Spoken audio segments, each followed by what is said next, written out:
Once you've built a version of your solution, let's say the minimum viable product, before you invest more time, money, or resources into improving it, you want to validate that the product you've actually built is solving the problem you actually set out to solve in the first place. How do you go about validating solutions, and how have you done this in the past? There's probably way more, but 3 ways I've done it before is one, prototyping and testing. As you said, you build an MVP, and it's probably at that point truly an MVP, not a minimum lovable product. So you might not be able to sell it, but at least you can test it and see if it's really viable. So you can build something very quick, hack it together, run it, go to the market, test it out. The second way is actually many companies start off as a services business.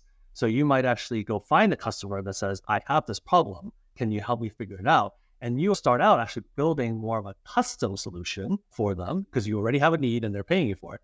And then you turn that into a product down the line. But you actually start out by actually building it for a customer to start. And then another way that I've seen it, which is really interesting, is in this day and age, is you actually just fake the product. So you actually create the marketing around the product, the value proposition, etc., and you just put it out there and see if people are excited about it, and you capture that interest. And so this is actually a little bit of that Kickstarter. You put out a couple ads, and the beauty of now with digital marketing is you can do that. It's not that expensive. Put something together and just test the demand.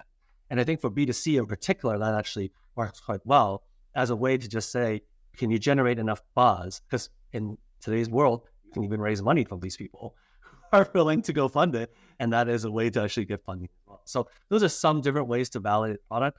But it's always, of course, with real customers and really trying to see, do you have something that at some point there's enough demand and you can actually, hopefully, make money from? Do you lean towards one of these approaches over another? There's certain contexts that you think each of these approaches is a better fit for? If you're thinking about something more B2B, they would probably lean more to a custom build services model because they are used to buying things like that. They are used to buying services. And in many cases, right, while every company might think that they are unique, if you are building it for one, oftentimes you are able to at least extract a big portion of it to then productize and do something with that. So I think if you're doing more B2B, that's much easier to do that because obviously in the B2C space, you don't have anybody to build a custom model for. Whereas in a B2C space, I do think you can do this more, fake it, test demand, gauge what folks are really excited about it. Because oftentimes you could also take that to somebody like Emerge and say, see, look at how many people are excited about this already. If you give me money, I can go build it. So that's a way to a little bit of hedge your bets as well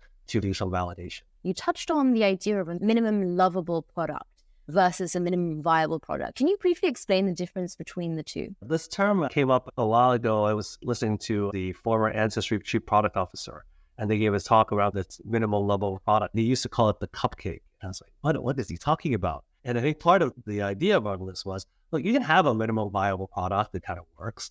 It's not something that people can rally around or that you can really sell and be differentiated. But at the end of the day, what you're trying to do is also create advocates, because those early advocates are the ones that are really going to drive your success going forward. So if you have a minimum viable, people kind of use it and say, great, I get it, but man, it's clunky, it's hard to use, it doesn't make me feel good, etc. It might be viable in the sense that it works, but it's not something that you could sell. Whereas I think if you think about a minimum lovable, you're trying to say, well, look, I can't build everything, but is there at least one slice of this where I can really show off the capabilities that I have, the differentiation that I'm bringing, and the value that I can demonstrate, such that that chief advocate can take that and talk about it, push for it, help go evangelize it elsewhere.